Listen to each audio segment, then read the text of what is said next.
క్రీడా రంగమైన వ్యాపార ప్రపంచమైన బ్రాండ్ వాల్యూతో తనకు తిరుగులేదని మరోసారి నిరూపించాడు కింగ్ విరాట్ కోహ్లీ. భారత్లోనే అత్యంత విలువైనటువంటి సెలబ్రిటీగా 3,542 కోట్ల బ్రాండ్ వాల్యూతో అగ్రస్థానంలో నిలిచి కొత్త చరిత్ర నెలకొల్పారు. ఇక సచిన్ నుంచి సెంచరీల రికార్డులు అందుకున్నటువంటి ఈ రన్ మెషిన్ బాలీవుడ్ బడా స్టార్లను సైతం దాటుకుని నెంబర్ 1 గా ఎలా గెలిచారు? ఆయన ప్రస్థానం ఏంటి ఒకసారి చూద్దామా? సాధారణమైనటువంటి కుర్రాడి నుంచి గ్లోబల్ ఐకాన్ దాకా ఎదిగినటువంటి స్ఫూర్తిదాయక జీవితం విరాట్ కోహ్లీదే. తొలి రోజుల్లో ఢిల్లీ వీధుల్లో సాధారణమైనటువంటి మధ్యతరగతి కుటుంబంలో పుట్టి పెరిగినటువంటి కోహ్లీ తండ్రి ప్రేరణతో క్రికెట్ వైపు అడుగులు వేశారు. రంజీ ట్రోఫీ మ్యాచ్ ఆడుతున్నటువంటి సమయంలో తండ్రి మరణించిన జట్టు బాధ్యతను భుజాన వేసుకొని ఆడి తన నిబద్ధతను ఆయన చాటుకున్నాడు.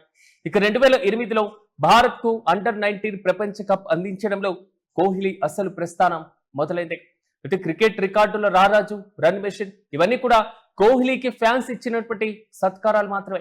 కానీ వన్డేలో వేగంగా 10,000, 12,000, 13,000 ఇలా పరుగులు చేసినటువంటి బ్యాటర్ గా రికార్డులకు ఎక్కాడు కోహ్లీ. క్రికెట్ గాడ్ సచిన్ టెండూల్కర్ రికార్డులను తొలుత బ్రేక్ చేసినటువంటి ఘనత కూడా విరాట్ కోహ్లీకే దక్కింది కదా. ఇక వన్డేలో అత్యధికంగా 50 సెంచరీలు బాదినటువంటి ఏకైక క్రికెటర్ గా సచిన్ టెండూల్కర్ రికార్డును కూడా తుడిచిపెట్టేశారు. 2011లో వన్డే ప్రపంచ కప్, 2024లో T20 ప్రపంచ కప్ విజయాల్లో కీలక పాత్ర పోషించాడు విరాట్ కోహ్లీ. పరుగుల మిషన్ కోహ్లీ యూత్ కు ఒక స్ఫూర్తిగా నిలవడంతో మాత్రమే కాదు, తనదైనటువంటి శైలిని ఏర్పాటు చేసుకున్నారు. భారత క్రికెట్ లో ఫిట్నెస్ ను ఒక సంస్కృతిగా మార్చాడు. తీవ్రమైనటువంటి శ్రమ, ఆహార నియమాలు అగ్రశ్రేణి అథ్లెట్ గా నిలిచాయి.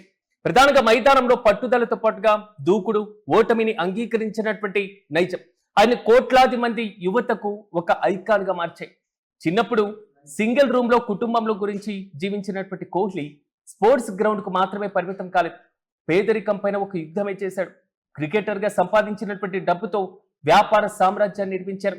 ప్రధానంగా సొంత బ్రాండ్స్ తో పాటుగా పలు స్టార్టప్లో కూడా పెట్టుబడులు పెడుతూ వ్యాపారవేత్తగా కూడా దూసుకుపోతున్నాడు.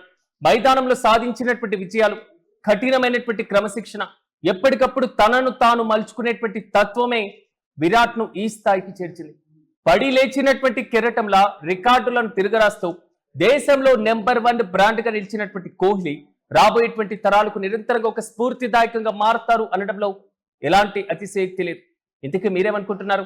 విరాట్ కోహ్లీ యొక్క జీవితం కేవలం మైదానానికి మాత్రమే పరిమితం కాలేదు. వ్యాపార సామ్రాజ్యంలోనూ తనదైనటువంటి కీలక పాత్ర పోషించారు. ఇంతకు విరాట్ కోహ్లీ అభిమానులుగా కొంతవరకు పక్కన విషయాన్ని పెట్టేస్తే, ఒక సాధారణమైనటువంటి పేదరికంలో పుట్టినటువంటి వ్యక్తిగా విరాట్ కోహ్లీ అంచెలంచెలుగా ఎదిగినటువంటి విధానం పైన మీ అభిప్రాయాన్ని కూడా కామెంట్లో తెలియజేయండి.